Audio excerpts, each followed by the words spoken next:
You may be wondering if there's a research-based process for teaching vocabulary. There is. It's a 6-step process created by Robert Marzano in 2004. This process can be used no matter the age of the student or ability level or even the content area. So I'm going to start by showing you the process for teaching. It starts out with the teacher's responsibility, which is explicit instruction and modeling the vocabulary. And then students move down into the participation box where the teacher is guiding them, and they are doing it with the teacher. And then the collaboration step is where students are doing it with other students together. And independent practice is where each student is doing it alone to show that they're mastering the vocabulary. So the 6-step process for teaching vocabulary can even include students with disabilities.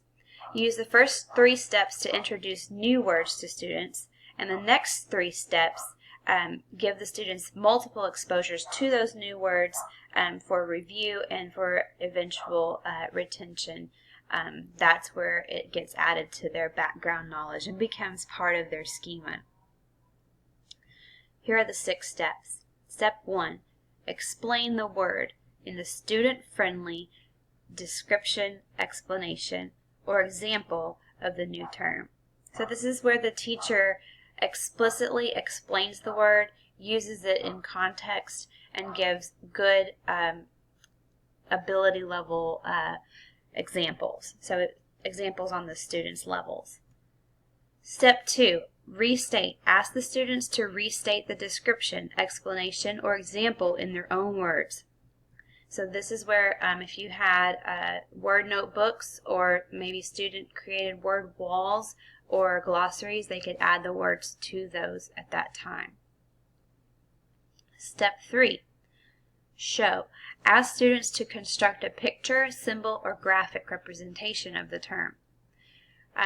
Even ask them to come up with an antonym or a synonym for the new word. And like I was talking about before, if they had their own glossaries, student-created glossaries, or word books that they had created, they could add those at this time also. Step 4, discuss. Engage students periodically in structured vocabulary discussions that help them add to their knowledge of the terms in their vocabulary notebooks. So don't just stop there with step 3. Continue using the word, discussing the word in the future during the week as the lesson progresses, and help create that background knowledge that students need in order to utilize the words and really get meaning from them. Step 5, refine and reflect.